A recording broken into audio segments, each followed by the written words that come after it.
ngiphuzile na mawufika nontombazi sebazinikela zideleni sithandwa ngiphuzile na mawufika no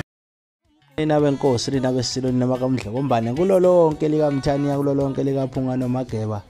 kupina kuphi la ufika khona lo mbukiso wemlaba media ngicela ukunibingelela ngiphinde nginamukele kusona station esikhulukazi emlaba media mina kuPhwanke Shenkeshe uba futhi ngoba sazi ukuthi ke sihanjelwe iqhawe ingqalabutho lapha emculweni amaskandi ingqalabutho kwezobuciko eningizimu Afrika ingqalabutho kwezobusakaza ingqalabutho yoKhozi FM ubheka uBK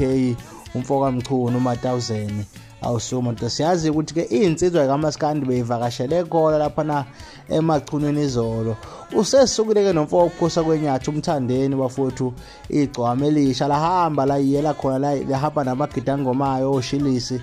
lahamba la yobhonga nalemswaneni ngoba sazi ukuthi kubuye khona ungahoshelani ngemoya nabanye bamacubo omculo waMaskandi so ingakho ke likhethe ukuthi liyele lodwa abaningi bebekhala ukuthi aliyanga lona izolo alihambisananga nabaculo bamaskandi kanti beyonikela ngenkomo kodwa ke ligcinelile ke asibonanga ukuthi ke linikele ngani kodwa mhlambe ke kodwa siyazi ukuthi linikele ngento ephathekayo buluthini kuvo lakho ngalensizwa yakuphosa kwenyathi insizwa yaphansi le emdletsheni ehluhluwe ematubatuba